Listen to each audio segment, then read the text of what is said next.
Good morning, students. Now, in this class, in this video, I will produce all the causes which were responsible for taking place the French Revolution of 1789 in France. In previous class, I have just given you a general introduction about the happening of French Revolution.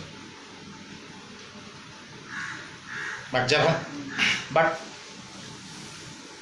when we analyze the conditions prevailing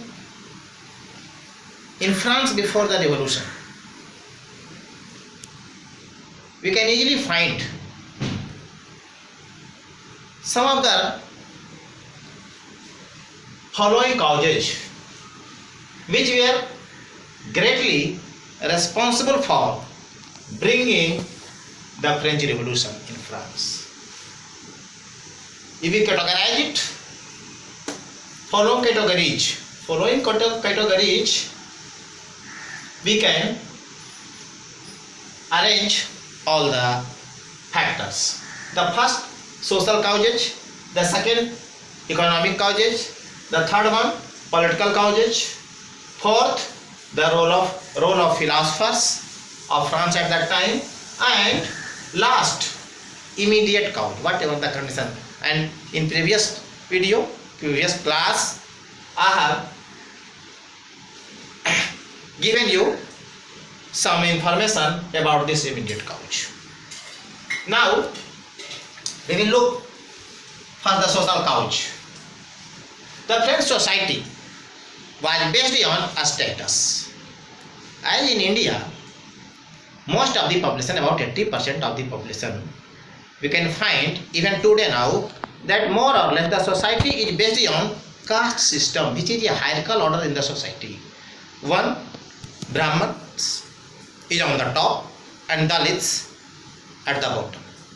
But such type of a structure is not found any part of the world. It is a unique structure of the society. In France at that time, society was based on a status, and if we divide the society according to a status, it was of two, privileged and non-privileged. Society was divided into two classes, which was based on a status. The first was privileged class and the second was non-privileged class. Privileged class comprised the 10% population of France at that time, in which two states. First state was of clergy. Clergy was a class in which authorities of church, which were in different denominations in France working at that time, are included. And in nobility, the persons which were in royal service, a state service, mostly belong to the feudal class, comprise second state. Thus, under privileged class, there were two states, and this class was the most influential class in France. The second class was non-privileged class.